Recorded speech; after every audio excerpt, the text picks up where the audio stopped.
music entrance. Have to do it again. Oh, all right. We are live, everybody. Thank you so much for those of you checking out the replay, and for those of you that will tune in live here. This is the Happy Hill live Q&A, and I want to just break down what we're going to be doing tonight on this live stream. We will be meeting the creators of Happy Hill. We will be celebrating the amazing 300 plus backers that have helped us fund so far and unlock a bunch of stretch goals. And we have 10 strong days left to go. We're going to be answering some backer submitted questions, and we're going to be giving out some ComixTribe bonus prizes along the way. So if you are new to Happy Hill, if you haven't backed us yet, if you haven't been involved in this campaign yet, you can always go over to happyhill.comixtribe.com and check out the campaign. I am tonight's moderator. I am Tyler James. I'm the publisher of ComixTribe. I'm the host of the Comics Launch podcast. I'm also the editor on Happy Hill and the publisher of ComixTribe, and making sure that you guys get this book in your hands when it is finally printed and out there.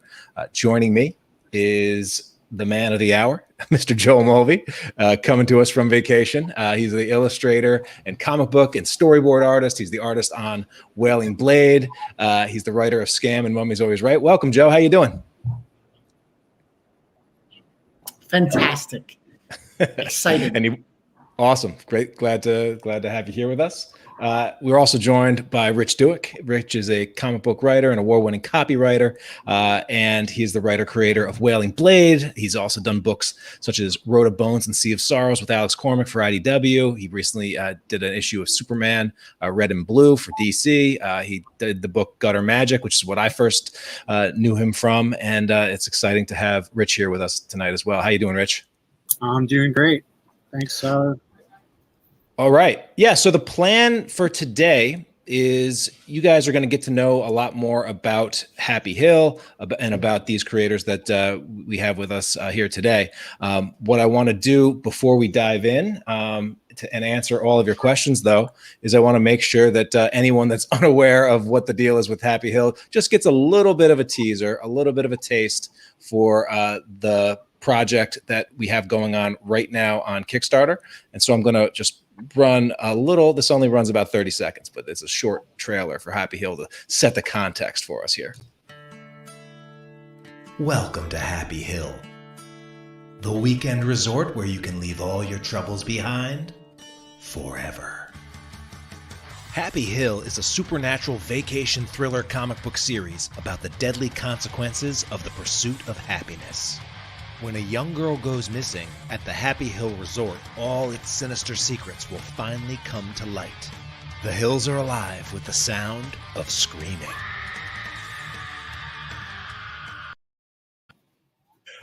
Awesome. So that's the trailer. That's the Happy Hill. It's over on Kickstarter right now. You can check it out. We hope you will. But how are you guys feeling about the launch so far? Joe, this book has been rattling around your head for a long time, and now it's finally out into the world in the form of a Kickstarter launch. How you feeling, man? He's feeling that good, huh? It's frozen. Looks like Speechless. You look like the Empty Man right now. I just watched that on HBO. Mulvey's can reconnect for us. Well, Rich, how about you, man? I'm feeling great. It's Kickstarters can kind of be stressful sometimes when you're a creator because, sometimes it goes down to the wire and you feel like it's all you're talking about on Twitter or something like that. But, having Happy Hill fund first day and have all these people come out to support us is just a really great feeling. So, Absolutely. Yeah. It's always, we've been at this. It wasn't our first rodeo, none of us. But it's always a relief when you get funded and you can say, okay, this thing is definitely happening, and we're on the stretch goals and doing all sorts of other stuff. Before Joe gets back, look. Too late. Yeah. Too late. Before Joe gets back, I want to hurry up and start this off right by doing a quick giveaway, and I'm going to give away a piece of his art. So one of the things that we said we were going to do during this live broadcast is reward some of our awesome backers who have contributed some really good questions to for this Q&A broadcast. And so what we did is we took all of the questions and we put them, anyone that asked a question, we've tossed them into a hat, and the list is here. What you're going to win here is a piece of original art. This is Batman holding the Wailing Blade from Mr. Mulvey himself. We're going to give this piece away. I have over here, again, all of the backers that submitted questions in advance of this live stream have been entered to win. So let's spin the wheel and see who wins this one. I'm going to shuffle up the names real quick. We'll shuffle it once, twice, 3 times for good luck. And we're going to spin the wheel here.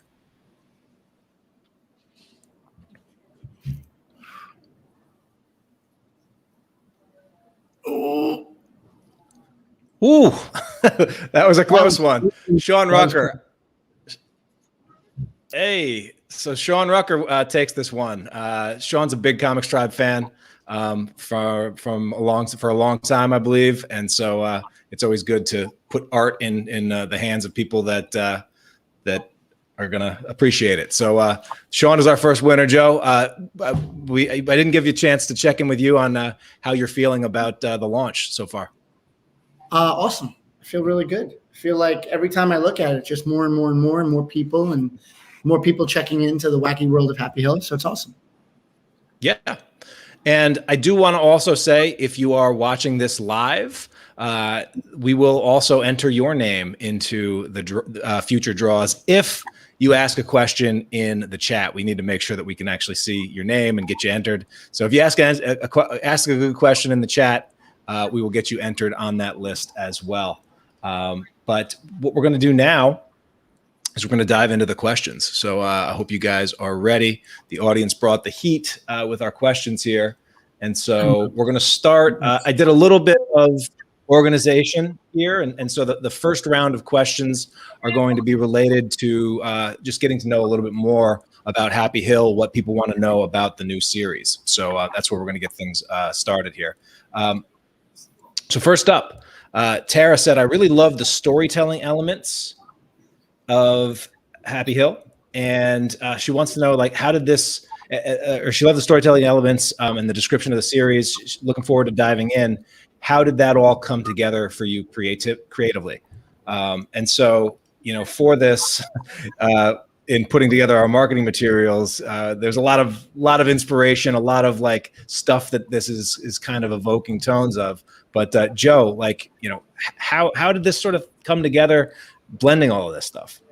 Well, the number one thing was I would watch horror movies of like kids going to like a rundown, rusty cabin lake, garbage, awful place where you're like the mattresses look like they're just molded and like gross. And I'm like, why would you want, and forget about the element of death and killers that are in the area. Why would you want to go there for a relaxing vacation? Like, that sounds crazy to me. It's like, yeah, let's not go to that like 4-star resort. Let's go to the place that looks like I'm probably going to get some sort of asbestos poisoning when I go to bed at night. So then I was like, well, that would kind of offset it. Well, it's like, all right, there is this crazy killer going around killing everybody, but they make these unbelievable margaritas and it's like 5-star spa. Like, that would make some sort of sense to me, how you would get people to keep coming back. So that's kind of where the onus of the idea stepped in. And then I was actually a few years ago in like an upstate New York store. And there was this photo of a man with like a top hat and a gas mask on. But he was like surrounded by like other children, like people recognized him in the family. And then all of a sudden, like, as happens with creative people a lot, you just start making up this story in your head. And, like, I don't want to get into more of the other photographs of this person, but like, it just got this story started in my head that was like, well, what if there was like this fantastical like resort where people, if you're just reading it on the face of it, you'd be like, yes, I would go there. This place sounds awesome. And then if you've read, well, you haven't read the first issue yet, most people, so I won't even spoil some of the other things. But I wanted to build this wonderland that would make people say, I understand why you would go there, even though if there was a threat of imminent, god awful, horrific danger. Yeah. That's the setting is definitely a unique one, and we've been seeing some like opulent resorts pop up in like people's Facebook feeds and things like that, and they're like, oh, this is inspiration for more Happy Hill. Good to see. Well, thank you, Tara, for submitting that question. So this is a question that a lot of creators and some creators like Ryan Claytor, who backed us, as well as a bunch of super backers. I love how many super backers we get back in our projects. It's clear only the super come to ComixTribe projects, but they want to know: is this a self-contained issue, or is there going to be more? How many? And is there going to be a sequel to this? What's the overarching? Like, how is this going to be continuous? Like, people want to know where they're going to be left at the end of this story, and how much more story there is, and what your plans are for this story if there's more. So how are you sort of seeing this breakdown, Joe? Bottom line is it's sales, right? Like if this does enough number to sustain it, then we're going to sustain it. But being pragmatists, Rich and I have it planned out just like every other continuing series in arcs. Yeah. So the first arc is 5 issues, and if the sales are there, we're going to go past the 5 issues, and we have a plan for it to be quite lengthy. And if it ends up just being 5 issues, we'll collect the trade, make a nice volume 1, and it's a world much like Wailing Blade that we'll get back to and do a volume 2, 3, and so on. Yeah, and Rich, when you came on, I know part of what Joe asked you to help him work on is getting this to the point where it could be a tight arc that works as a trade, while still leaving the door open for a whole lot more. How was that sort of taking the madness that is in Joe's head? Stop your moderator for 1 second. Let's just be quite blunt about what Rich Douek is. He's the Mulvey whisperer. The chalkboard and all these pins with threads going across all the way, and then he comes in the end and goes, "Okay, gorgeous, just sit down. Here's what we're gonna do," and he makes sense of it. Puts a little cold wet towel on your head to let it cool off a little bit. He gives me a beer, tells me to go in the other room, and he slays it. Well, Joe's got a lot of great ideas. I mean, I don't want to take credit for the concept of Happy Hill, even though I'm like co-writing. It's definitely something that Joe came up with and brought me in on. Because we work really well together, and I think like. It's sort of like I just sort of give my perspective and put it through my filter of like what I think is going to make like the tightest story, and it's not like Joe says like, oh, we should do this, and I'm like, no, we shouldn't. Like, it's more like we just sort of work together. Where like we talk about like themes we want to explore and things like that, and I kind of, and just together we just like bat ideas back and forth, and I think it winds up making the story stronger, because instead of just like one opinion, it's like of one talented person, you have the opinion of 2 talented people going back and forth, and I think we just kind of keep making things better each time we like kind of kick it back to each other. Absolutely. And we want to just take a second to say what's up to some of the folks watching us live. What's up, Shaheem? Great to have you back in another project. Shaheem's got a question queued up for later as well. Phil is in the house. What's up, Phil? Phil can't wait to read this book. We're excited to put it in your hands, Phil. We have Bobby in the house. What's up, Bobby? Hey. And Gannon over here says, I find bald people very difficult to take seriously. What's up, Gannon? Oh, wait, this is a skin cat. Yeah. It's a skin cat. It's all hair under here. Yeah, exactly. And we'll get to Shane's great question in a sec.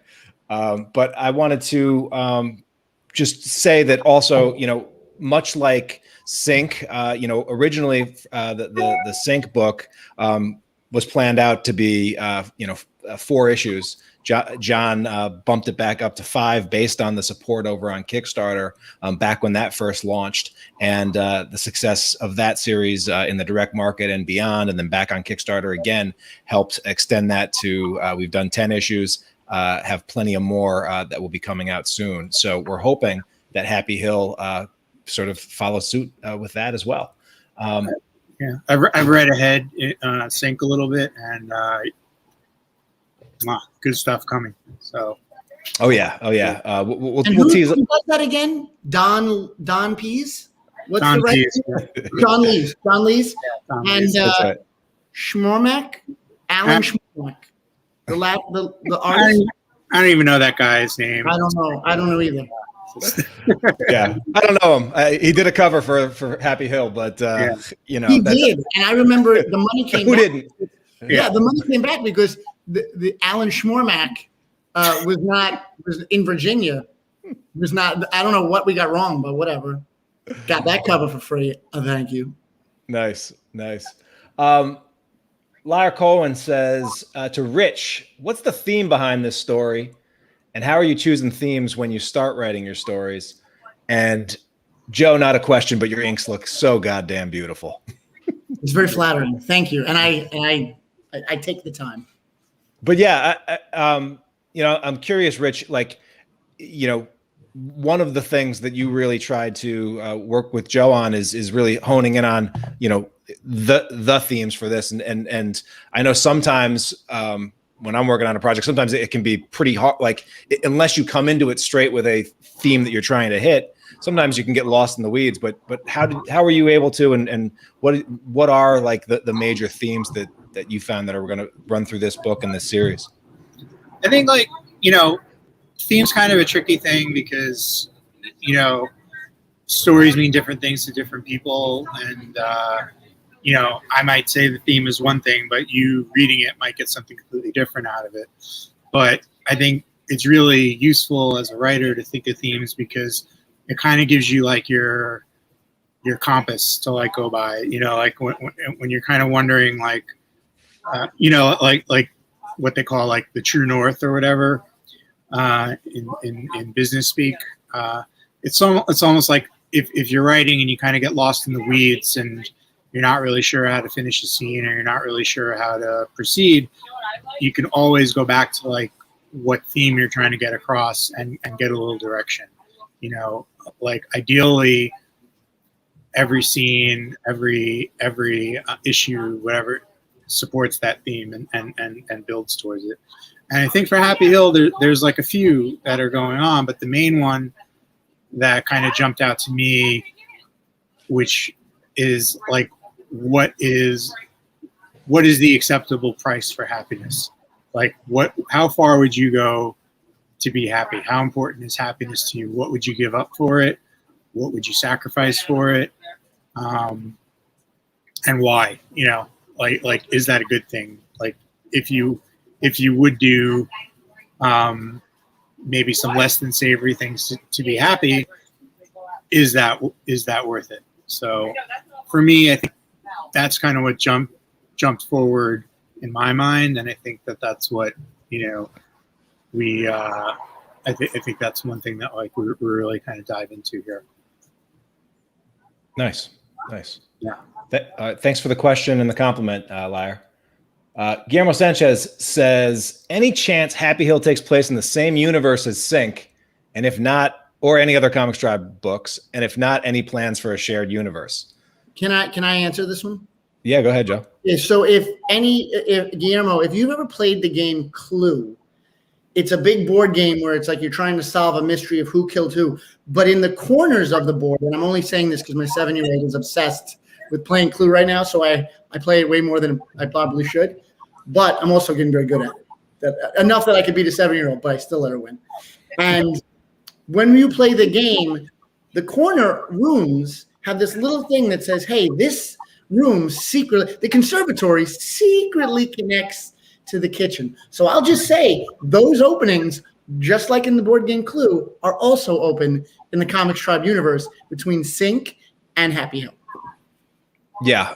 And, you'll kind of see in the next volumes of Sync how, opening doors to bizarre places is actually, a theme that runs through that. And eagle-eyed ComixTribe readers over the years will sort of find little ways that various books have referenced each other, or just little Easter eggs and things like that, which are always fun for us. I mean, one of the things as a publisher I think we've always tried to do is make it so that every one of our books is something where you can pick up and start here. That's kind of been a motto for us, like it's a jumping on point. So the idea has always been like, hey, you can start with any of our series, but yes, there's value for reading them all. we definitely want to make that happen. I mean, what it's all kind of building to is in 2035, I think, on the schedule, we're going to have the Tribe Vengers. Just going to kind of tie everything all together in a very neat package. And with the Trifinity War. Yeah. Shaheem is saying he's waiting for Mr. Dig to wield the wailing blade. Get John and Alex in this chat. Yeah, John and Alex. Thank you, Shaheem. Yes, Shaheem, I did see you wrote a question to me about another signing, and I don't know when we're going to have another signing. Probably New York Comic Con or around that time. But if not, we could just go to any bar in the tri-state area, and I will meet you, and we can sign tons of stuff: bathroom walls, pint glasses, anything. I'm easy. All right. It's a date. Gary Hall asks, what are the plans for issue 2? And will it be a Kickstarter or will you go immediately to comic shops? That's a publisher's question. And to the publisher. Yeah, so it's a good question. And I'd be curious to hear what our backers think about it. To date, ComixTribe has only published or has only done Kickstarters for first issues and then for trades. However, we are seeing, that there is actually a really big market for subsequent issues.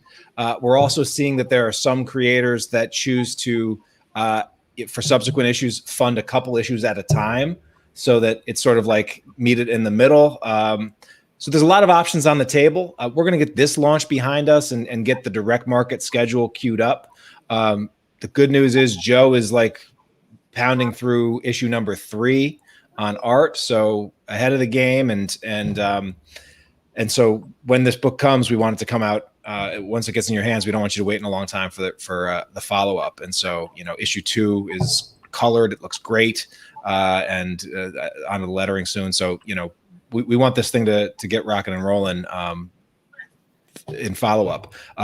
We haven't actually 100% decided whether or not there will be a issue 2 or issue 2-3 on Kickstarter for next, or if the place to get that is from your local comic shop. But we're going to do whatever we can to make sure that you can get it. Absolutely. So here's another question. This is kind of another Kickstarter question. Rose asks, "What's your favorite cryptid?" So you guys can think about that one. And she also says, do you know what the 20K stretch goal will be, or was it still being decided?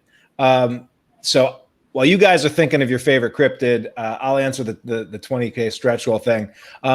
Usually what we do is we have a bunch of things that we have in mind that we would like to do to add to the campaign or upgrade existing things. And we sort of map those out, and then we map them to the stretch goals. And so I do know what it's going to be for 20K. But as we get closer, we'll reveal that, and we may actually unlock a few more in between 15 and 20. But this is just enough to get the ball rolling. But as you can see, we've mowed down a bunch of stretch goals, and last I checked, we are a few $100s away from the next one. So if you haven't backed yet, we want to see you over there on Kickstarter. You can help us make this campaign even better than it already is. Favorite cryptid, Rich? I think I'm going to go. I like a lot of cryptids, but I'm going to go with the chupacabra, because it translates to goat sucker, and I just think that's hilarious. So. All right. Well, if I would have went first, that would have been mine. So I'm going to pick something else. I'm going to go with Bigfoot. Because I feel like the nice thing about Bigfoot is every time you're in the game, you're like, I got a chance. I got a swinger's chance that I can possibly just go out, half a buzz on, pee on a tree, and I'm going to see something I shouldn't. That sounds like every weekend for you. That's why I'm always looking. I'm always looking for it. Seeing so much. Yeah, I'm not out there for fun. What are you, nuts? Absolutely. Yeah. How many cryptids are there? I don't even know. Loch Ness Monster? Is that one's left? That's probably John Lee's favorite. You know, being from Scotland and all. So, Scott, yeah, exactly. Yetis. Yeti. So just a question related to that for those of you guys watching live or watching the replay. What stretch goals would you like to see added to the Happy Hill Kickstarter campaign? Let us know in the comments what you want to see, other ideas, other things that you like in other Kickstarter campaigns, or maybe things that we've done in the past that you want more about that. Jay says he's super excited for this story and already looking forward to the hardcover. Oh yeah, we'll have to do something world beating for the hardcover when this thing gets collected, as we are wont to do. But thanks once again for your support, Jay. Appreciate it. What about you guys? Any stretch goals or ideas or things that you want to see added? I don't know. Drinking at Mulvey's? Yeah, no. If I'm gonna say it, then if it doesn't happen, I'm gonna be disappointed. So I'm gonna be like, no, I'm gonna reserve myself. All right, fair enough. All right, hey, it's a bonus giveaway time. We had a few more folks that left questions in the chat, so I'm going to add those names. This time, I think Rich said he was going to give away a signed copy of Superman that you just wrote. Yeah. Yep. All right. Yeah. So can you just tell us a little bit about the story that you wrote for Superman while I get this queued up here? Yeah, sure. So Superman Red and Blue, I don't know if you guys are familiar, but it's an anthology of just really short 8-page stories that are kind of modeled after Batman Black and White, just kind of, very quick stories about Superman in this case. So I got the opportunity to write one in issue number 4. It's called Saved by Superman. And it's about kind of a social media, like YouTuber kind of person who is doing a stunt that goes wrong. Superman winds up saving him, and it just sort of turns into this big Saved by Superman challenge that just makes Superman's life much, much harder when he's trying to save Metropolis and the world from everything he saves people from. So it was an amazing experience writing it. I'm like a huge Superman fan, always have been, and it's like not only was my first piece of DC work, it was just sort of like a real milestone in my career. So. Absolutely. We're all proud of him. We can say we knew him when first, but won't be the last. And one of our lucky backers is going to get it. Let's find out who it is. I'll get it when I'm 90. Can you win twice? I pulled. I removed it. So Shaheem, you're getting hooked up. You're getting hooked up with signed copy from Rich. Awesome, man. Congratulations, and thanks again for your support. All right, so we're going to move on to the next section of questioning here, and these are more questions focused around inspiration, advice, process, that sort of thing. So let's see what we have here. First question up is, let's see, these live streams like slow my computer to a halt. To a slow crawl sometimes, but you got to have that hard copy, dude. Yeah. Shaheem asks, can we get another She kind of hardcover? Yeah, we've been doing those die cut hardcovers. We love those things. So, what makes this thing so much fun for me is just finding new ways to top what we've done in the past. And these guys are all pretty good at setting the bar pretty high. So looking forward to bringing it to hardcover when we get to that point. So this is a question about inspirations. What are your some of your, so sort of a broad one, but what are some of your inspirations or favorite books, and where do you guys usually get inspirations from?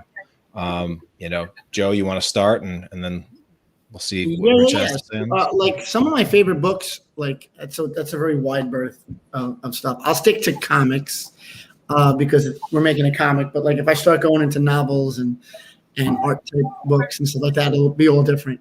But like I really do like horror wise. I like right now I'm catching up on Gideon Falls, and I think that's like good by Jeff Lemire. Like that's a really awesome, in-depth, wacky, crazy book. Nailbiter is a big book that I'm a huge fan of, and I just picked up the first issue, but I really dug.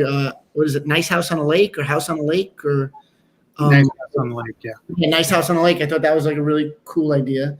And then just real quickly on the inspiration, there's no one place.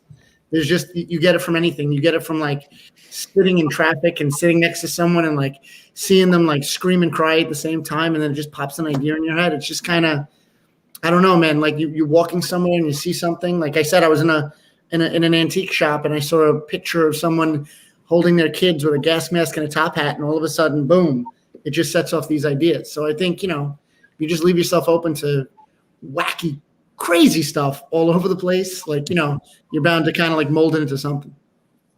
Yeah. So for me, like some of my favorite books that I'm reading right now in terms of horror, I would say I really like Silver Coin. That's something going in. Anthology series by Mike Walsh and a few different writers over at Image. I loved this series called Dead Dog's Bite. It just came out from Dark Horse by Tyler Boss. I don't just like get inspiration from comics like Joe. I think I get it from everywhere, like movies, like, people ask, like, with one of my other series, Sea of Sorrows, where I was a lot of inspiration from it, and a lot of it was from like the movie The Thing. And I think like it's the same thing that like Joe was saying. It's like, sort of like all this, everything you take in, whether it's like media or just like things you see, like it kind of all goes into the hopper up here, and kind of things pop around. I almost think of it as like one of those like little kids like popcorn mowers, like you're walking along and like things are just like pop, pop, pop, pop, pop, pop, and like colliding and combining and stuff like that, and then ideas come out somehow. Like tell me if I'm wrong, but I feel like the other thing that really helps is like a good collaboration. Like, Rich can come to me and say something, and I'd be like, "Oh, that's super cool." It's kind of like you're kind of like doing the Jenga, where you're removing a piece, but then you're adding it back on, and you kind of just make this creative Jenga out of like a story or a character or something. And that kind of gives me juice too, because all of a sudden I'm like, oh, I didn't even think of that. Like, yeah, why does he have a regular face? It'd just be a melted skull. And then it's like, oh my God, and then he has a mask, and then he has that. Like, you just kind of keep going, and like a good creative partnership, or just like, a group of people you trust creatively to bounce ideas off of, can be like extremely inspirational. Yeah. Absolutely. It's also really hard to like figure out whether you actually have like a genuinely cool idea or just an idea that you think is cool, like on your own, because you might be really into, I don't know, Civil War reenactment, and like you have the most awesome Civil War reenactment idea in the world, and you think it's the coolest thing in the world, but like somebody who's not really into it will be looking at it and be like, I don't understand this, But the great thing about having a collaborator or people you trust that you can bounce ideas off of is you can sort of get a sense for not only like, is it something that just you love? And that I'm saying, and even if it's not, there's no reason not to do it, but it's like, it just really kind of helps you zero in like when you're onto something in terms of like a good idea. Yeah. Yeah. And, with comics, one of the things is that you can tell whether or not you're onto something pretty quickly just by people's reaction to the visuals. And I think one of the things that we've done well as a publisher over the years is being able to make covers that are pretty striking with characters that are pretty iconic, that immediately, people could not have never seen them before, but hey, I need to know more about this. And I think you've done that again with the Woodsman character design. And so Trent Sessoms asked, the character of the Woodsman is a creative visual.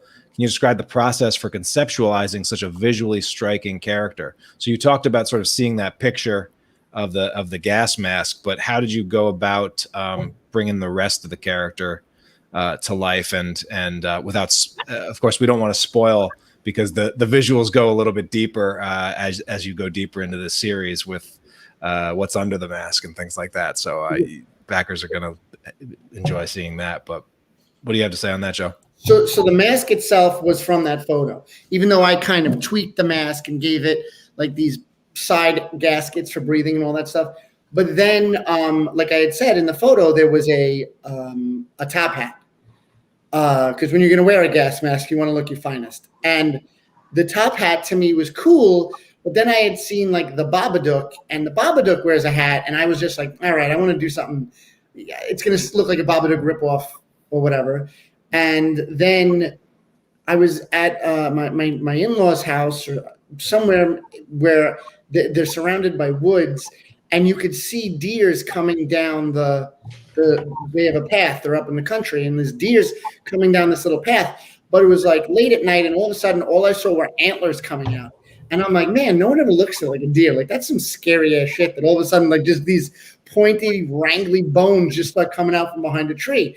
And like a lightning bolt, there you go, was inspiration. I was like, that's what I got to do. Get rid of that top hat and just make like these antlers protrude. Because now you're like, what is going on with that guy? Because before it could have just been anyone in the story. But now you're like, no, there's some antlers protruding. There's something wrong. This man needs to see a doctor or something, because that's not the normal look. And then again, from like going through research on the top hat thing, I was like, so what did people wear like back in the 20s or the early 1900s when they did this? And it was a sign of like wealth and prosperity to have these big fur, like collared coats and all that kind of stuff. And then I just kind of started playing with it and making it more visual, where like it's all beaten up and ragged and I got flies flying out of it and all that stuff. So it kind of just was a building process, bottom line, just from that kind of little pathway from like original idea to, you know, adding the antlers. And like, as Tyler and Rich know, it goes way beyond that at a certain point. Yeah. And what's it like, you know, with the variant covers? We've had some really great artists do their own renditions of the Woodsman character. What's it like to see your character that you created drawn by other artists that you look up to? Every single time it is DOPE. A lot of fun. It's like, because like you look at it and like I can draw anything that I want to draw, but I draw it in the way I draw it. So it's like when you see someone like Alex Cormack come back and like deliver, oh, that's his name, come back and deliver like this really like sick, crazy, amazing version. And then you see, you know, like C.P. Wilson do his version, and you see Mike Henderson from, you know, the book I previously mentioned, Nailbiter, come out and do his sick cover of it. It's back to inspiration. That's another thing that recharges you when you see all these super talented people being like, oh, that's a really cool design. I will do that. And, you know, we have more from other creators too that I'm super excited to see. Yeah. The lineup of covers is pretty impressive, just for what we've shown so far. But we're really excited for you guys to see, you know, when the full set of covers that we'll get throughout the series. It's gonna be a lot of fun. You guys are gonna like what you see here from the team. I'm just trying to pull up the cover gallery for people that haven't had a chance to check it out. We'll pull those up in a sec. In the meantime, we have another question. And this is a good one. What advice would you give to a new writer starting out in the industry? What's the first step? I'm going to go over to Rich to get writer to writer advice. I got no part in that question. But then I want to go to Joe as an artist that has, you know, thirsty writers after him to work with them. Maybe you might have a piece of advice for them as well. And as a publisher, I'll kick you a piece of advice in as well as we go. But what do you have for our friends at Artheris Entertainment, Rich? Yeah, I mean, like, you know, it's like anything. You really got to kind of make your bones, like, if you want people to take you seriously. And in comics, as a writer, that really, at the end of the day, just comes down to you got to write comics. You have to write them and make them, because just having good ideas is not enough. Like, you know, like your typical issue of like Batman or something. Let's say it sells like 150,000 copies. I guarantee you 125,000 of those people have an idea for Batman they think is better than what they just read. And it doesn't really matter, because, they're not going to like walk off the street and get that job. So if being a writer is something you're serious about, you really have to take your ideas that are not kind of tied to superheroes or existing characters, and you have to produce them. And the first step is writing a script. And if you don't know how to write a script, you can get some books on it. You can take a couple of classes. I took classes at Comics Experience. You could go online and find comic scripts and read them to get a sense of it. And I think the important thing is, like, start small.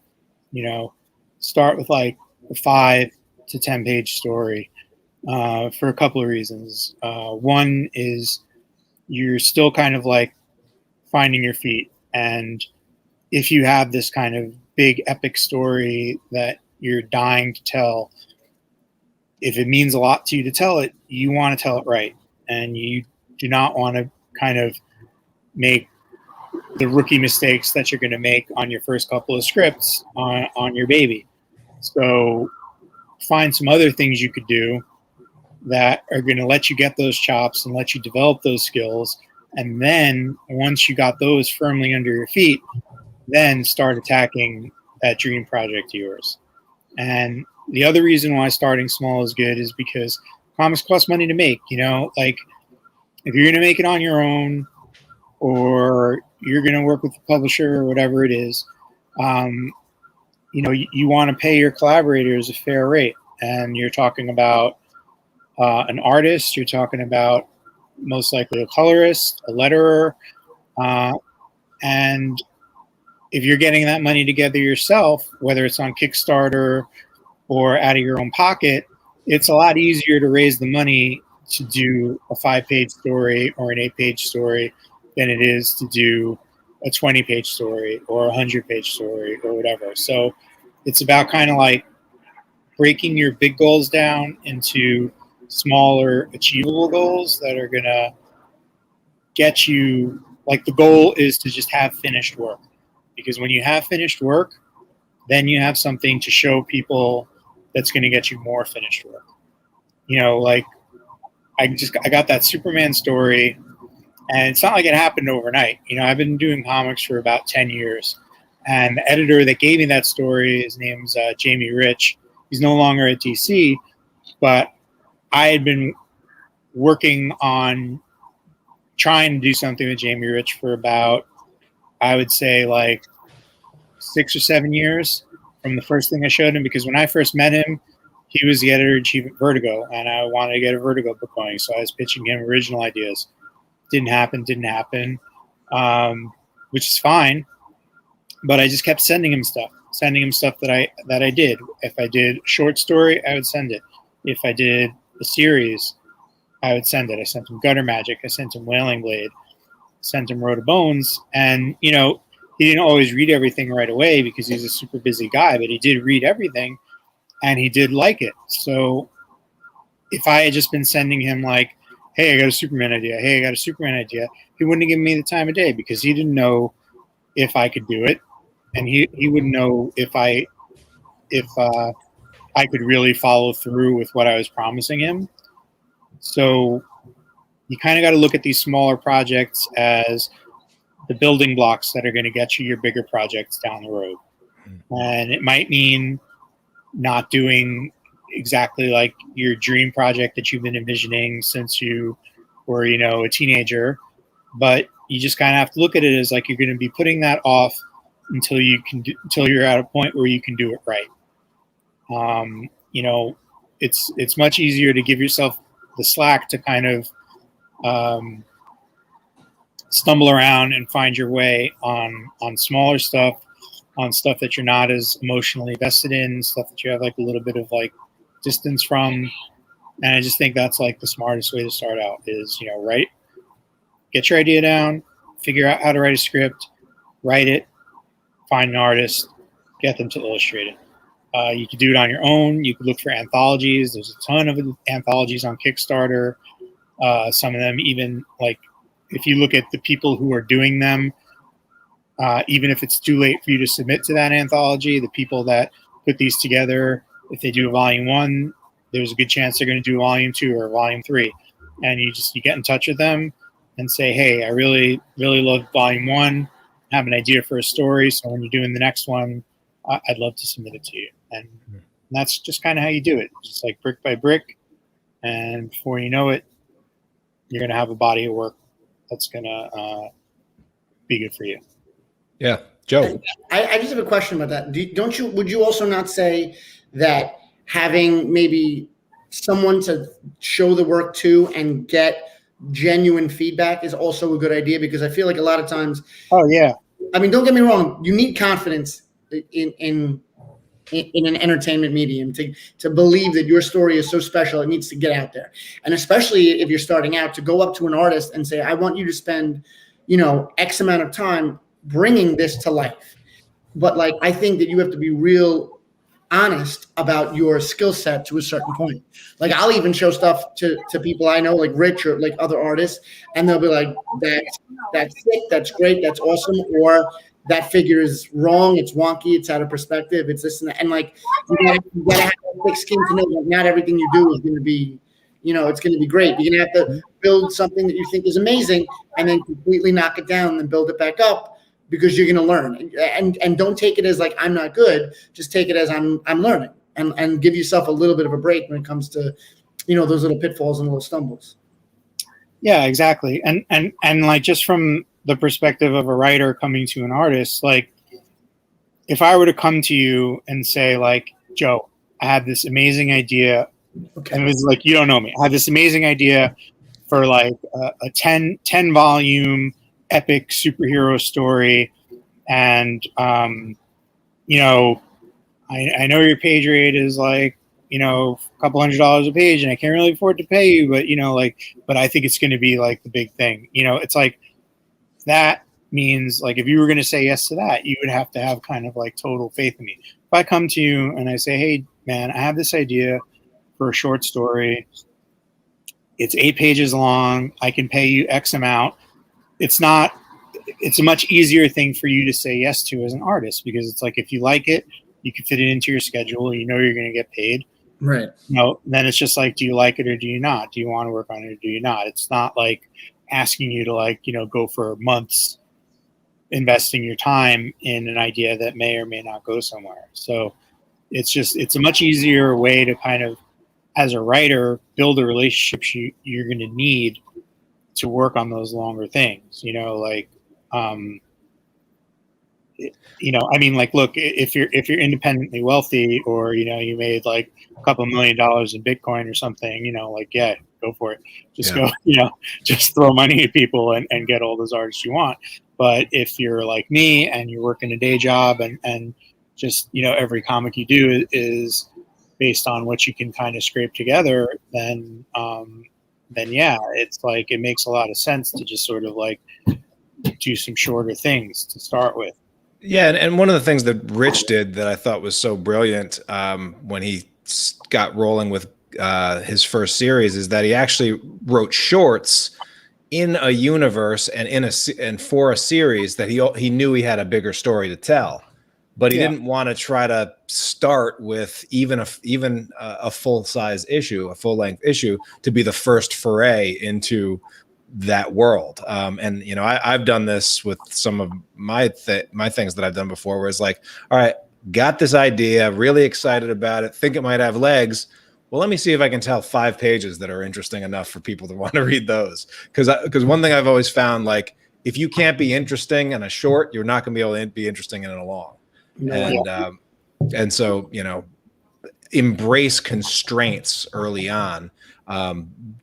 Like go for those, use those anthology prompts, like do those short, like embrace a 1-pager, a 3-pager, a 5-pager. And I concur with that advice to go after some anthologies. Like, you know, I look at what Phil has done over the past year and a half, 2 years. Like he's been published in, you know, a shelf of books over the past year, none of which that he had to get printed because he's been, you know, pitching like a madman and getting accepted for a ton of anthologies. And now he's got this body of work and he's ready now to start building up to bigger projects. It's exciting to see. But just think about that. Like you want to do a 1-pager and you want that 1-pager to make someone say, oh man, I want more. Like even if it's a webcomic or just a 1-page webcomic that you release 3 times a week or whatever it is, you put it out there and you want to be the best storyteller so that when you get to the end of that panel, that page, that you want more. Then you go to 5 pages. And by the end of 5 pages, you want people being like, oh man, what happens? Like, I want to see what happens next. And then you expand it to like a first issue, like a Happy Hill. Hopefully we did our job right. You get to the end, last page of Happy Hill #1, and you're going to be like, what? Wait, no, I need #2. And that's the hook of storytelling, at least in this form. Absolutely. So this question was from Blake Morgan, asks, Rich, you're so at home with the horror genre, but you recently wrote Superman and you wrote The Boy Scout well. Is it hard to transition between these elements and genres for you? I wouldn't call it hard. I think it's just something that you learn to do when you're writing in a genre. Or at least for me, is that I just sort of get into a certain headspace, and it's not that it's not.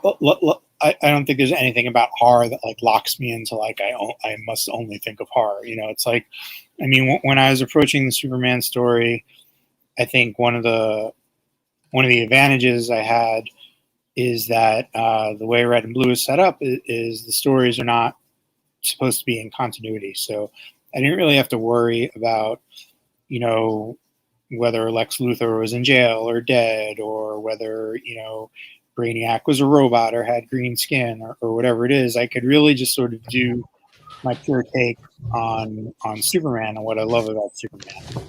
So that was really kind of how I approached it. I was just asking myself, like, what do I love about Superman? What do I love about what Superman stands for? With a horror thing, I'm be asking myself different questions, like, you know, for CSRs, like what's terrifying about the ocean? What's terrifying about other people that are, you know, are getting greedy? Like, you know, when you all want the same thing. For Road of Bones, like, I would be asking myself, like, well, if I was in this situation, what would how far would I go if my life was on the line? What would stop me? What would motivate me? Things like that. And that's really, I think, like what the difference is. It's kind of the questions that you ask yourself that get to the heart of what you want to write. And writing different genres or different moods, it's really kind of asking different questions. Like, I think, like, you could bring like a horror sensibility to a Superman story. You know, you'd just be asking yourself, like, well, what would be horrific to Superman? What could threaten Superman? What, you know, that's one way to do it. Another way is, you know, that we see a lot is, what if Superman was the monster? You know, I'm not super huge fan of those kind of stories, just because I think they've been done like 100 times. But like I said, there's nothing inherent in like Superman or in horror that stops you from, you know, kind of switching mindsets and things like that. Yeah. Blake asked another buttering up Joe question. Joe, how are you so goddamn good? I don't think I am. So there you go. I'm still trying to get good. People like themselves some Joe Mulvey. I will ask Joe, after spending 4 issues in a world that visually you built from the ground up in Wailing Blade, what was it like to transition back to more of a real world setting with Happy Hill from an arts perspective? Well, get into the further issues when you see how I'm designing ballrooms and like all this other stuff. It was still all designing, but like this, as you guys know, this kind of idea has been in my head for a while. So like literally before I go to sleep, I would like lay down and I would like walk through Happy Hill. So I kind of even know like the roadmap to the whole place. And I would like, you know, like you ever watch Sherlock when he's like, oh, I have this mind palace where I go to places. Like for me, it was Happy Hill. So I could walk up the stairs. I would know where everything is. And it's also just years and years and years of going on vacations with friends and being like, you know, it'd be awesome if this happened. You know what else would be? Oh, if this happened. And like I get to put all of that into like one place. So it was good. And I so to my watercolor and save my ass on every page. So it's really not the end of the world. You should see the shitter in Joe's mind palace. Yeah, it's a triple decker. Yeah. Speaking of this, Shane has a stretch goal idea. He's asking about the possibility of getting a floor plan of the main resort building. 100%. Yeah, I would love it. Yeah, or you know, funny you were saying that and mentioning Clue either. I'd love a Clue board of of the Dude, that's not a ridiculous idea, because when we get to the real crux and what's going on in the story, I could definitely see a Clue type Happy Hill edition. Right? Happy Hill the board game. Yeah. 2024. There we go. Keep your eyes peeled. Awesome. So we're at the end of this section, so we're going to do another bonus giveaway. This time around, let's see what we have. I have a whaling blade bag. We still got a few of these left. This contains the 1A and 1B cover, a sketch cover, a whaling blade paper toy, map, metallic print, magnet, mini print. It's fully stocked, fully loaded. If you missed the last campaign, this is going to get you some really cool whaling blade stuff. So that's going to go. Let's spin this wheel again. I'll shuffle it up a couple times, and let's spin it. I feel like we should have game show music, like da, da, da, da. No whammies. Big Bucks and Gus. All right, Gus, the winner. Gus, congrats. It's all you, Gus. Congrats. Thanks again for your support and for your backing. We'll get that added to your pledge. And again, ask a question, and we'll get you added to the list of potential people that could win. All right. Next session. You guys still having fun? I am. And just so no one is upset, I had to run away last time. I don't want people to think like, oh, Joe doesn't want to hear Rich talk about Superman. I do. But to be honest, he talks about Superman a whole lot. So I chose that time to go get my charger so that my computer didn't die. So I don't want to bowing out because I'm not the one. Who got you Prestige 3? Who got you the one? Oh, I love that. Love it. All right. So Ron asks, would you consider creating an animated story like Happy Hill or an animation? And if Happy Hill was, and then we also had from Chris, if Happy Hill was turned into a movie, who would be your dream cast? Joe, would you make this thing a movie, animated or live action? What do you think? Oh my God, yes. But there's a small part of me that just for the excitement of it would love it to be like a real world movie, like an actual movie that I could go on set and be like that. Like I saw Jeff Lemire take a picture from like the set of Sweet Tooth, and he was like, it's just beyond my mind that like I drew this thing, I came up with this thing, and now it's reality. Like I think that would be like, as a creator, like, you know, I know Mike Mignola had that moment. I know Gabriel Rodriguez on Lock and Key had that moment. Like I would be like over the moon to have that kind of thing happen. Now, fun fact, you worked as an extra from a few times, didn't you? Back in the day? Yes, I did. You've seen Mulvey's ear in a few feature films. There might be a few Sandra Bullock, Hugh Grant movies where you just saw like this. There's a And little a more couple hair. amateur commercials. Mm. Yeah, so we had a little fun putting together a little bit of a dream cast for the movie. Want to talk us through who we have and the characters and without giving away too many spoilers, Joe, maybe just say a bit about the characters as we walk through. Sure.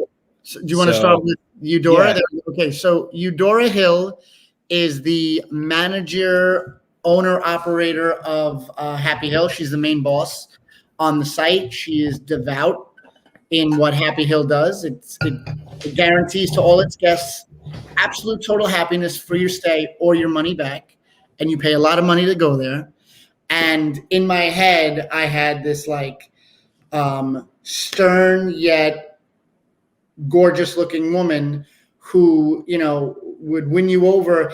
And as the story goes on, she loosens up and you see this fun side to her where she's very, I would almost say Willy Wonka-esque because Happy Hill's an intoxicating place.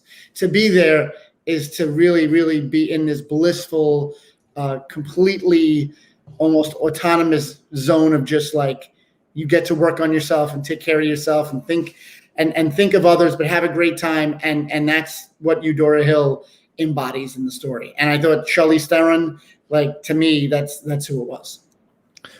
Yeah, that's where we're going to put most of our casting budget to score Charlize. Yes. But gonna build around her. Okay, Wyatt Willows. He's one of our main protagonists in this one. What do you have to say about Wyatt? Thanks to Rich's input on Wyatt really got a big shape changing when Rich kind of put his stamp on the character. And to me, Wyatt's character is obsessive. Is that fair, Rich? Yeah, I'd say he's kind of obsessed with Happy Hill and the Woodsman, like a little bit more than he was when we were originally going over stuff. Yeah, and it makes it a much better story, much better character. But in my head, Joe Keery from Stranger Things is like, I see him like perfectly in that role, perfectly. Joe Keery actually went is from like my town right here, or my city. Oh, really? Airport. Yep, All right. yep. Well, you could look So us you up. have a connection. Local boy makes good. So yeah, so Hey. I could probably know somebody who knows somebody who can put the word in. If we score Charlize, I Make think some phone calls. Make some phone calls. All right, I'll work on Charlize. You work on Joe Keery. Sounds good. All right. So next up, Thea Ripley. Thea's a badass, but what else can you tell us about Thea? Again, thanks to Rich. Like, so for the craziness and the manic obsessiveness of Wyatt, Thea is the like staunch, sarcastic, take no shit character that is funny, that is direct, and to me, Issa Rae is like it just was perfect. Like, to me, in my head, like that's who would play that character. Awesome. And I got the name wrong here. That's not the Sheriff Aaron Davis. That's Marta, right? That's Marta. Yeah, we only know her as Marta in the story, and Rich cast her pretty perfectly. Yeah, I just love Margot Martindale. She's like, she's hilarious, and she just sort of can really kind of commit to a role even when like things go off the rails a little bit. Like, I don't know if you guys are familiar with BoJack Horseman, the animated series on Netflix, but she actually plays herself in there, and it's like really dark and hilarious. So I don't know. I just thought she'd be perfect. Huh. Yeah, no, I'm familiar with her. The look a little bit different, but like like Justified and Fargo was in the season of that, right? Yeah, she's great. She's great in everything. And then for Sheriff Aaron Davis, who's on the hunt for his niece who's gone missing. I'm going to say this. I don't think there can be anyone. I think it has to be Winston Duke. I think if we don't get Winston Duke, then the whole project just falls apart. Falls All right. apart. I mean, he was one of my favorite parts of Black Panther as M'Baku. I just thought he was like hilarious and amazing. So I think he's like perfect fit. And his character in what was it, Us, as the dad, like just showed exactly the same range that Sheriff Aaron Davis has to show, where it's, he's trying to be stern, he's trying to be the head of this law enforcement and family, but then at the same time, there's forces against him that are almost insurmountable. So, like, yeah, the Winston Douek is perfect for that. Yeah. And then sort of the last big role is Mackenzie McIntyre. And, I think we all agreed that we would do the open casting for this one. Got to find, we want to discover at least one new talent for Happy Hill. Yes. And also kids age too quickly, so that right. We someone now, and then they'd be like, already like 20 years old by the time something get made. They'd be trying out for the mom role. But what can you tell us about Mackenzie McIntyre, Joe? So if you read the preview that's attached to the Kickstarter page, Mackenzie is a little 5-year-old girl who is just coming to terms with her parents recently divorcing, and she's very much in that tumultuous time of, I don't know what's going on. I know mom and dad aren't together anymore. It's a weird situation. I'm going away to Happy Hill for vacation, but my dad's going to be there and he's taking me, and my mom is leaving, and she's very confused and off-put by it. And as the series goes on, she's really a huge part of everything that's happening and why it's happening. And if we had an actress for her, it would be very hard, because I would tell you right now, that poor actress would be in for some scary, scary stuff. Awesome. And Joe has 2 young daughters at home, and it's hard not to see how some of the things that come out of your daughter's mouth may make it onto the page. It goes without saying. Yeah. It goes without saying. Yeah. Absolutely. So great questions. We'll keep, as you read the books, if you have your dream cast, we'd love to hear your thoughts. This is an interesting question. I never really thought about this one.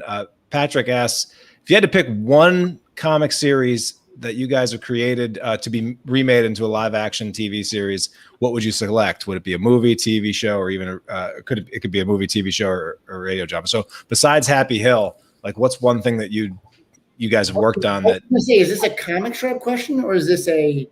I think it's anything that you guys individually have worked on. Well, I mean, honestly, like if we're talking like dreams here, and like, budget was not a question, I would love to do Wailing Blade as a live action series. Yeah. There's a lot of reasons why it's probably not practical. We got a Wailing Blade, our own version of the Wailing Blade made. It's not very wieldy as a weapon, but budget, to like kind of do some CGI magic, I think we can make it happen. I just think it would be an amazing as like a TV series, because not only like what we have, it's like we kind of created this whole world that I would love to be able to explore there. Wailing Blade would definitely be the answer, but if I was being a little selfish, I would say Scam, because then I'd have to be like, look, honey, I got to go to Vegas again. You think I want to go to Vegas? I don't want to go to Vegas. Like, they need me on the set. I don't know why, and then I just have to be out in Vegas all the time. Would it lead to problems? Sure. Would I deal with them? Absolutely. Would I make a comic about the situation? Most definitely. Yeah. If I was going to be selfish, like, I guess like my second choice would be Gutter Magic, just for the same reason. Just because, absolutely. Like, there's a ton of stuff I did for it. I didn't get to explore all of it in the 4 issues we did. So I just think there's like a big potential for like a really great like TV series or something like that, like a long form thing. Yeah. And I will say, hold on, to give credit to ComixTribe, I do think that there's a producer sitting somewhere that is finally going to realize that Sync would be like a gigantic hit TV show, and would need to have that come to fruition as well. Yeah. I mean, there's been a lot of nibbles here and there, and it's an interesting world. I'm hoping I don't have to wait until I'm Stan Lee's age when Spider-Man hit the film, finally hit the film, and got to the big screen before we see something pop from ComixTribe. But good things happen when you put out good books and good quality stuff, and you guys are doing that. And I'll also say and toot Richard's horn.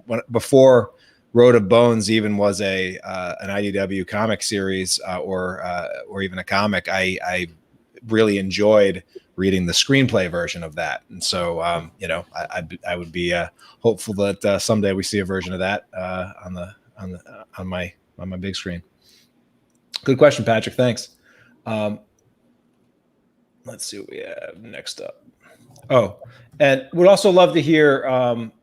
So he asked even a radio drama, and I'm just curious to any of you guys tuning in, and if you guys have checked these out, because I also was recently contacted by a company that converts graphic novels into audiobooks, and they're talking about the audiobook market. Like, are graphic novel audiobooks a good idea? Do you see that being something that's worth looking into? Would you like to see any ComixTribe stuff in sort of audio, like high quality audio book format? I don't know. Mulvey says yes. Yes. Why not? The more ability you have to get the stories out there in any medium, take a shot. Why not? Obviously, with a voice like mine, I won't be casting any horror things. Unless horror might be the only thing that you could get cast in. I don't know. I feel like you're being hurtful tonight. I don't think you have to be. This is mostly whiskey. So here's a question. I never. This one's unique from Matt Dawson. He said, like bands who do covers of their favorite songs, what comic would you like to either redraw or rewrite in your styles? I'd like to rewrite this question, Matt. And here's how I would rewrite it. I would say I wouldn't redo another story, but I would like to be able to do a little like offshoot story in that world. And for me, 100%, that would be Nailbiter. I would love to go into Nailbiter and be able to tell like a tangential story in that Joshua Williamson, Mike Henderson universe. Yeah, that's a really good answer. I'm kind of similar. Like I don't think I would ever want to rewrite anything anyone's done. But you do have that reversion of the Bible you wanted to do with a lot more stuff, but that feels like it's a Herculean task. I don't know if you can get it all done. Yeah, I mean, like I guess if we're talking about like things that I would love to do, like characters to work with or offshoots or something. I mean, there's like a ton of Marvel characters I would love to do. Like I have a cool idea for like a horror themed Punisher story I would love to do. So let's just go with that. Yeah, got some good feedback from on the audio thing. Ron Newcomb says audio dramas are big and not just audiobooks. Fully casted and sound designed, those are winners. Jay says love having soundtracks or audiobooks to enhance this experience. Bobby says descriptive audio via theater for the blind. There are blind people that would love that. Yeah, good things to think about, guys. And I guess I'll take that meeting with the company that can do this. Also, love the regarding the Vegas comment. Declan Shalvey says, "I like that Joe is already planning on putting his family second after his TV show for it to happen." Who said second? I mean, I have priorities, son. What do you second? First of all, I have the New York Rangers, and then I have other. I don't know why second. I mean, you're making a real assumption there. You know what happens when you make assumptions? Yeah, Joy and the girls are like, "Ooh, second." I know. You're like, we broke the top five. Since Declan is on, we got to take this opportunity to just say you got to check out Declan's image books, like Time After Time, out right now. It's amazing. His books, Savage Town, Bog Bodies, Yep. Favorite freaking crime books out there. So he's unbelievable as a writer. As a Deck gave us an amazing cover for Wailing Blade. Yep. So, these guys are just talking over each other, effusing praise on Declan. He's one of my favorite people. Like, hold on one second, Joy. I know my wife just told me to tell you that Declan's above my wife and the kids. I know. I told him. Yeah. So you're up there too, Declan. I think you're 7. and that's putting above whatever it is. I mean, don't feel too excited about it. But yes, Declan's amazing and a good friend to creators, and he's a great voice for the entire comics industry. Well, you know, a Declan Shalvey Happy Hill cover might put him in first place. I don't know. I'm willing to negotiate. This is I'm in. Nice. Here's another question coming up. This one's from Greg Allen. He says, what's a genre of comic books that you have yet to write or draw but would like to? You go first, Mr. Writer man. I'm trying to think of what I haven't done. I feel like I have like a good Western in me. It's just I wouldn't want to do a Western that, you know, kind of been done before. So I got to think about it a little bit about what exactly I would do, but I love the genre. So I think I got a good one in me. I just don't know exactly what form it would take. Even though I'm not I know this sounds crazy. I can't say sci-fi, right? Because Wailing Blade was sci-fi. Kind of sci-fi, yeah. Yeah, all right. I'm going to go the other way. There's a lot of different kinds of sci-fi, so I would say you could, you know. I'm going to actually say romance. I'd like to do a romance style story. It's going to have some other stuff. It's going to be like a Quentin Tarantino type romance. I mean, it's going to be messed up, but there's going to be love in there. I would pay good money to read that. Honestly, yeah. I got to see what Joe Mulvey's idea. Joe Mulvey's idea. So you could be like, nope, you could never do this. This could never be done. That's it. It's just like self-portraits of you naked, going like, "Hey, you want to wrestle?" Yeah, but I mean, done tastefully. Like, you know what I mean? Like, you're not giving skin rugs, you know. Yeah, right. So many bear skins. And at the end of the thing, so many bears were harmed in the bear. So it's another crossover question. Any chance in the near future that we could see a crossover featuring the Woodsman and Mr. Dig from Sync? I'll tell you what, Fred, we're putting a Mr. Dig warm-up sketch in Joe's queue. All right. All Kickstarter long, Joe has been doing warm-up sketches, putting favorite characters in a Happy Hill sort of environment, and we'll ask Joe to slip that in. So even if it's not in the proper crossover anytime soon, we'll see that visual. We'll get that visual for you, Fred. Awesome. Let's see. I could talk to Alex. Maybe he could sneak the Woodsman in the background of one of the issues I think he's drawing. Yeah, there we go. Don't tell John though. And would also love just in the chat, let us know what ComixTribe crossover would you most like to see. A lot of projects over the years. I personally want to see Oxymoron take a visit to Sync, and then potentially. Yeah, I do like the idea of some of the iconic weapons crossing blades, Wailing Blade crossing with the shovel. I like that. Just a lot of good visuals, man. The ComixTribe United will have to happen at some point. My idea is I want to see Oxymoron versus the creature from And Then Emily Was Gone.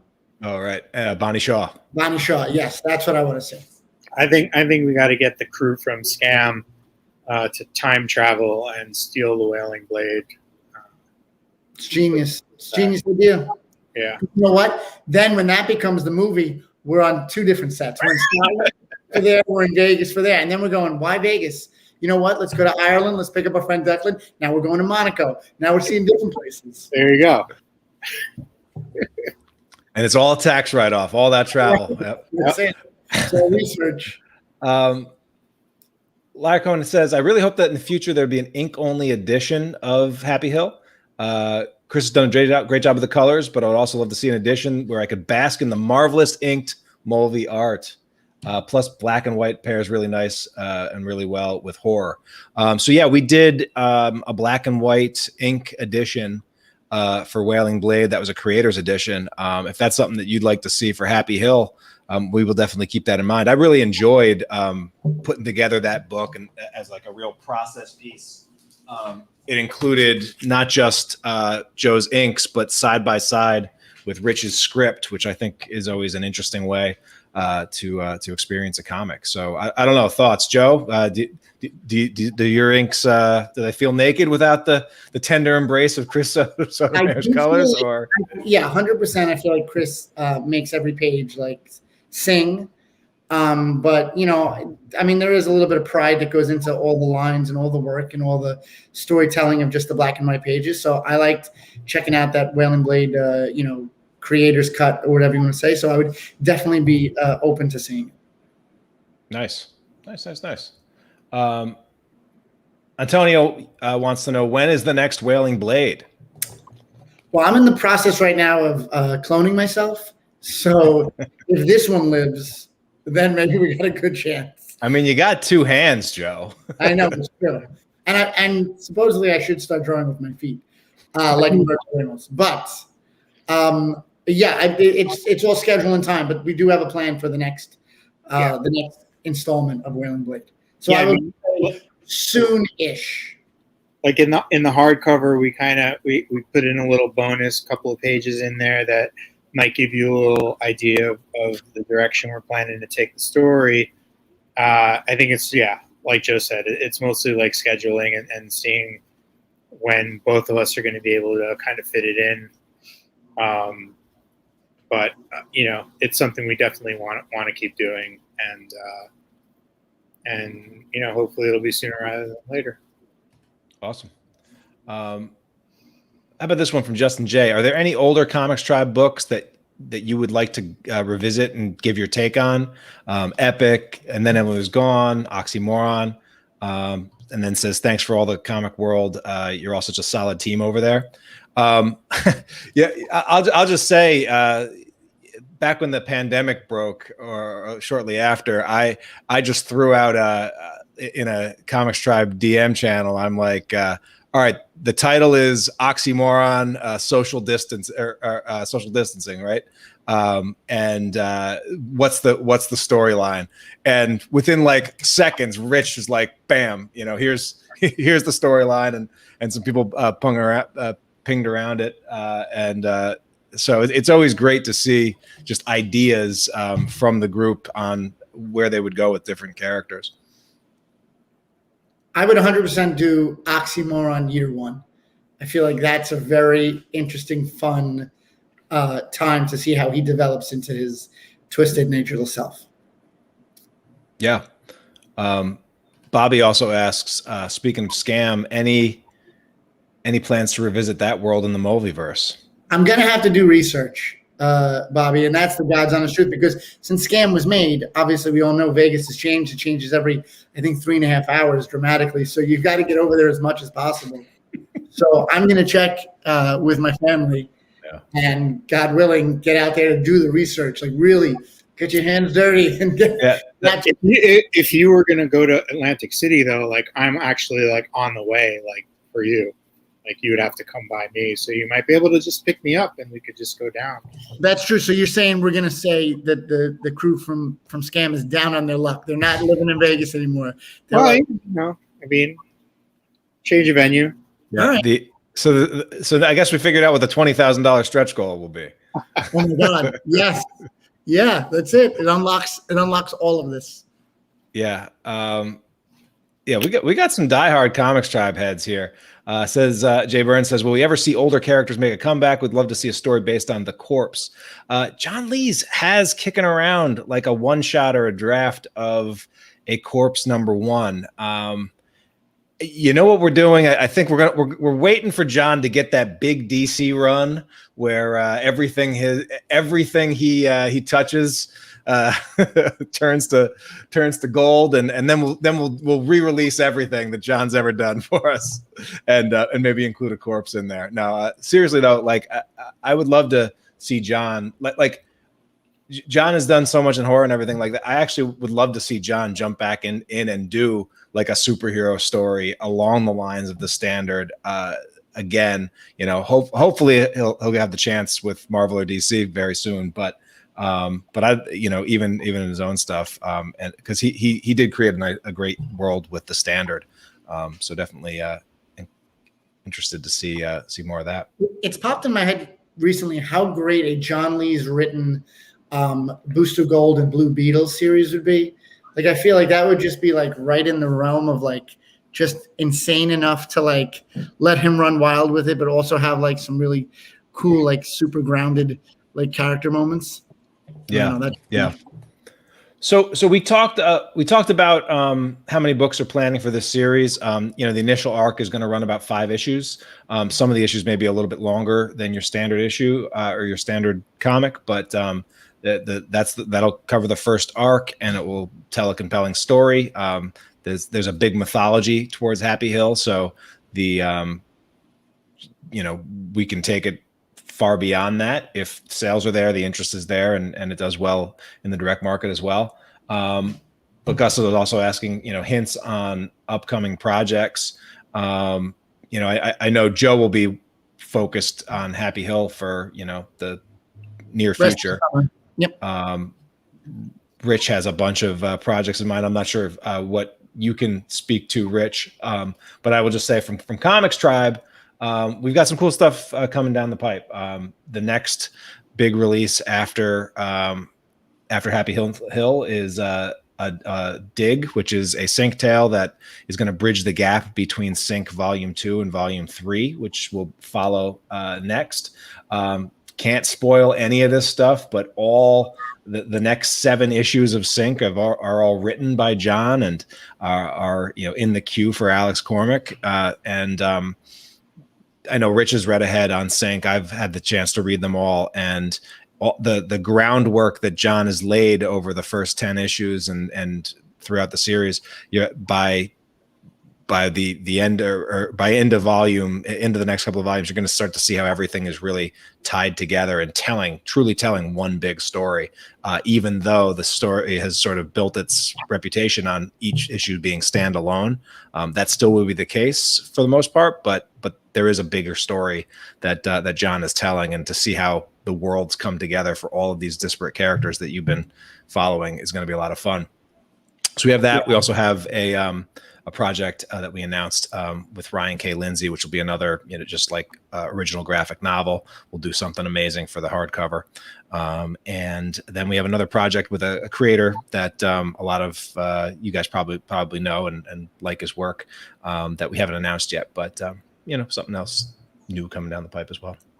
But Rich, anything you want to tease? New projects or? I'm trying to think of like what I can say and what I can't say. There's some really exciting stuff coming up. And CSROs will be in trade soon, right? CSROs will be in trade, I think, mid-October. I mean, if you guys like me and Alex doing horror together, I think you keep an eye out for some news on that end. I think I could probably say that. But yeah, aside from that, I do have a couple of things going on that I'm really, really excited about that hopefully will be announced later this year or early next year. Outstanding. All right, we're at the end of that section, and it's another bonus giveaway time. Speaking of Wailing Blade Creator Edition, I've got a Creator Edition. These are signed by both Joe and Rich. This was a limited to 100, only 125 of these were printed. They're actually serial numbered here. And this is that Creator Edition that has the script side by side with Joe's inks and a lettered version as well. So we're going to give that away now.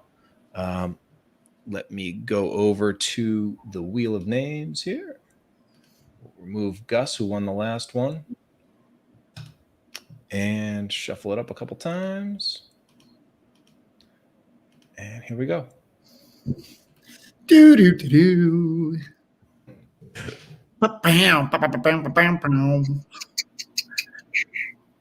Yeah, you got to get that sound effect like they have on The Price is Right when they spin the big wheel. So this is actually great. Atheros Entertainment, who asked the question about tips for writers. This is a process edition book. It's actually a great thing for someone that's getting started with their writing career to actually see a process book with script next to art. I think that'll be and some behind the scenes. I like that a lot. Good win there. All right. Sorry, I was downloading a game finding app, but that was Family Feud. I apologize. Survey says. Yeah, Fast Money. Who's playing Fast Money? One of the best books of 2021. All right. All right. Is Happy Hill going to be the worst? Thanks so much for playing.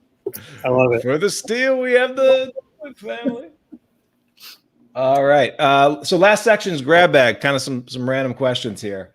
Kara says, given the time, almost 50 years since the slasher era has begun, do you feel pressure when working in horror to create original kills, or is it okay to tread on traveled grounds?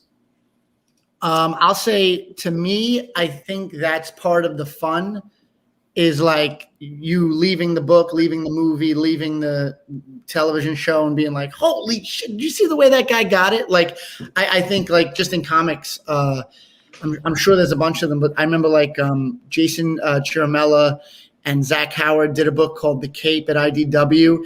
And like this, I'm not spoiling anything, but let's just say that 2 police officers are questioning a missing person case until a bear gets dropped in their car and they both die. And I just remember being like, that's hysterical. And that's like such a good way to do that. So I definitely do think of that as a innovative way to try to, because it also fits the story. Like, oh, you can't just kill for killing's sake. I think sometimes that's a little flat, but like killing for killing's sake when there's really a reason for it is even better. Yeah, absolutely.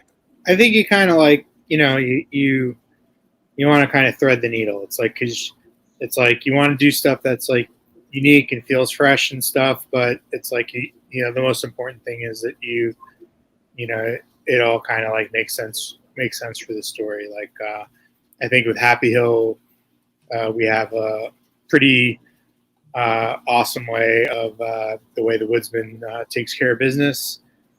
So I think people are really going to like it. And, I wouldn't call it pressure. I think it's just more like, it's like a challenge to do stuff that, hasn't been done before. Yeah. We see Mr. Shalvey responded that it'd be hard to follow the Henderson cover, and just says, hats off to all you guys for getting your books made, getting out there, Herculean effort, so impressive to see. Yeah, thanks, Deck. And just I meant to do this earlier, just to go over the covers that are available right now over on Kickstarter. Again, if you haven't checked out the Kickstarter, you can go over to happyhill.comixtribe.com. But some of the covers that we have available, this is the 1A cover, which is by Joe and Rich. And thanks to our Kickstarter backers, we're actually going to make this a foil stamped logo on there. So a little 90s style upgrade to your comics. Joe and Chris. I had nothing to do with that. This is a Mulvey cover as well, and this is the 1B cover, and so we actually have queued up for a stretch goal to put a spot UV treatment on this that will bump it out and make it look even cooler. So that's something that we're still stretching for. So every backer that joins the campaign definitely helps. We also have a blank artist edition sketch cover. You can get this included in one of our bundles, and you can also get a 2-pack with these artist editions so that you can get your favorite artists to sketch on them. Or Joe is actually doing a limited number of artist edition sketch covers where you can sort of tell him what you want to see on this cover, and he'll do that for you. And that's available as an add-on to any pledge. So Joe does some of the best sketch covers in the biz, and would love to put one in your hands if you're a backer. Now here we have some of our more ComixTribe exclusive rare variants. This one's by C.P. Wilson, doing his sort of signature plush style. And this one is included in the Happy Hill Visitors Welcome Bag, and also available as an add-on. And then we have 2 more super rare variants. These are limited to no more than 150. This is the Virgin variant by Sync's Alex Cormick. terrifying cover right there. And then this one is going to be the metallic cover. So it'll be done on a metallic foil. And this is by Mike Henderson from Nailbiter, and just some really great covers there. Joe, thoughts on the covers? Thoughts on how excited are you to get these books in your hands? Yeah, I can't wait. They're sick. And let me also say this: the great thing about when you back this campaign is that pretty much the tactile hold the book in your hand pledge level comes with 2 books. And I know sometimes it's not a popular thing to say, but I really do think this is going to be a series that you can give to a lot of people that might not have read comics before. Because I think you can give it to people and be like, wouldn't you go to a place like this? Like, look at it. Like, it's beautiful. It's gigantic. It's got all these unbelievable things that you would want in a resort. Oh, but by the way, you know, a lot of people are going to get killed horribly there. But at the same time, you're going to have 2 copies, one to keep, or you can keep both, but one to keep and one to share. I don't know. Maybe that's what you do. I'm just a generous kind of fellow. Yeah. And our kind of philosophy, some people are like, listen, I just want 1 copy. What can you just put up a pledge for that? And the reality is, with the cost of shipping, like, it costs more to ship. It costs more to ship the comic than it does than the comic is than you would actually, you know, tend to charge for the comic.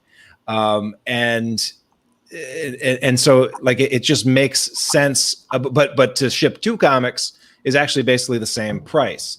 And so for something like Kickstarter, where this, you know, we do want to provide value for backers, we are offering a bunch of digital incentives and other things, but we also need it to raise funds and so that we can, you know, make more of this stuff. And so we opt to, for our Kickstarter campaigns, we're going to hook you up with 2 issues for $15 plus. That includes U.S. shipping plus a whole bunch of digital extras.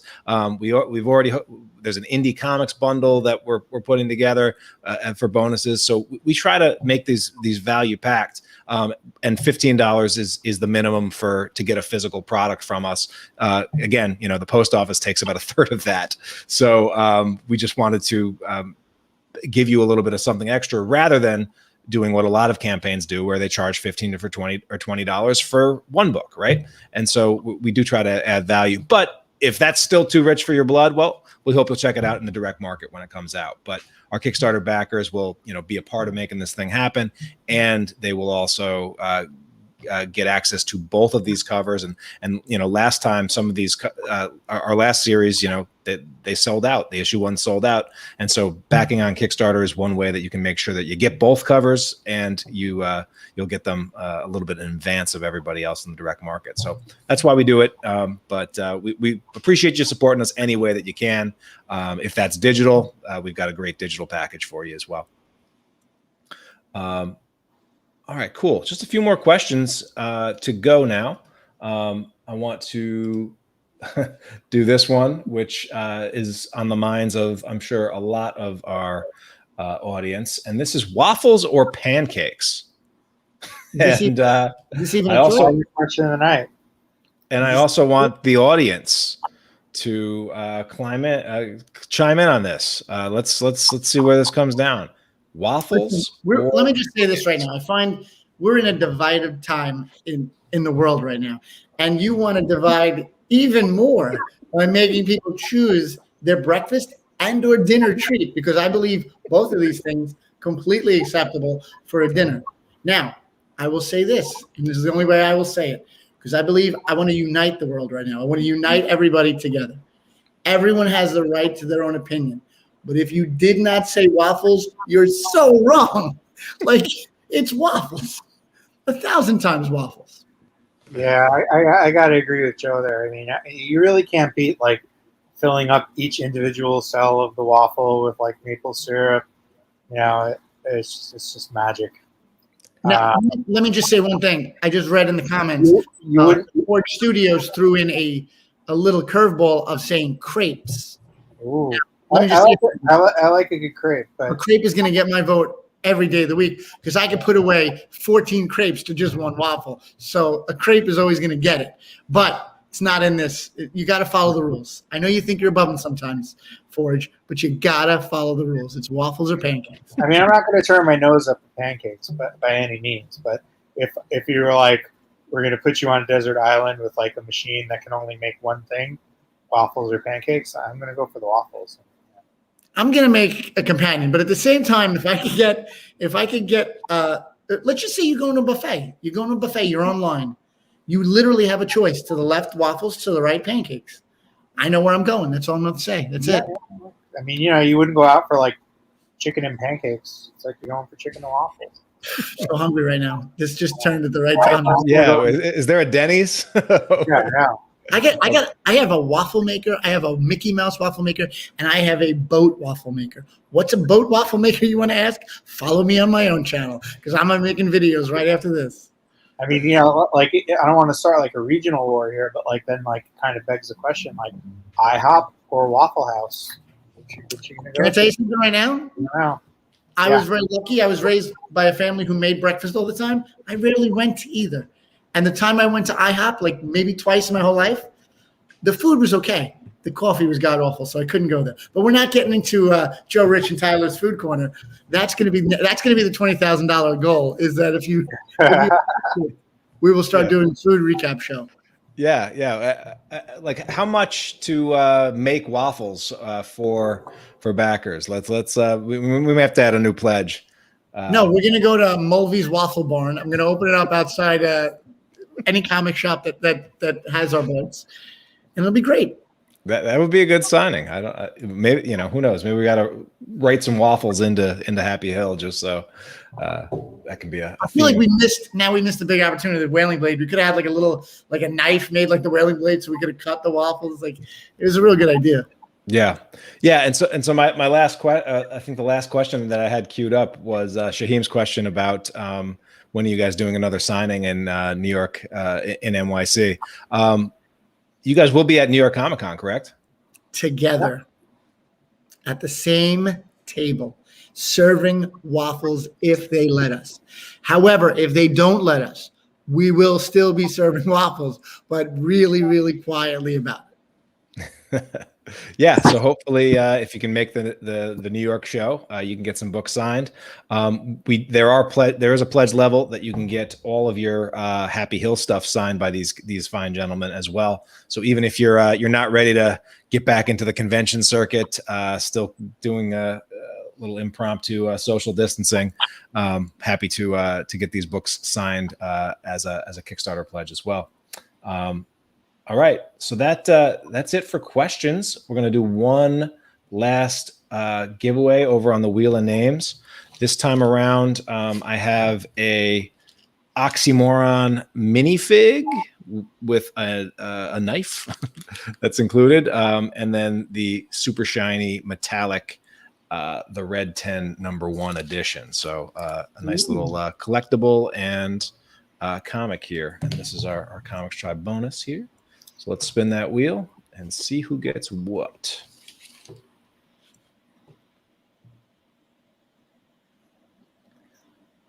All right. Hey, looks like this one goes to Rose. Congrats, Rose, on that. And we will make sure we get that added to your pledge. Thanks, everyone, for submitting those questions. Joe, any final thoughts or things to say to our awesome backers over at Kickstarter? No, just that, like, sincerely, if you like my stuff, this is like hands down the best, and it's just like, to me, one of the most fun, wild, crazy stories ever. So we're trying to make a little mini convention in every issue that it's going to be something that you want to go back and want to reread and check stuff out and be like, oh man, I would wish that would be something real that I could go to. But the real thing I want is when you're done with the entire series, I want you to ask yourself what you would do to go to the lengths that the characters and the stories go to. Because I think my hope is that you close the final page of the first arc and you just think to yourself, wow, that was awesome. Man, would I have done that? Would I have done that? I don't know. Nice. But yeah, just thank you so much for checking it out. Always being super supportive, always being super interactive, and having our backs when we put out anything new into the market. Absolutely. Rich, any final thoughts? Yeah, I just want to same thing that Joe was saying. Just thank you guys so much for your support. We keep bringing these projects to Kickstarters, and you guys keep showing up for us. And It really means a lot. Making comics, it's not an easy thing to do. Put a lot of work into it, a lot of time, a lot of money, and just the fact that you guys are there to help lift us up and enable us to keep doing this means a ton. So just sincerely from the bottom of my heart, thank you. Absolutely. I got to say one thing here. I apologize. So this book, I can't say enough good things about the letterer. Also, because Hassan Atsami El-How has slayed at lettering in this book.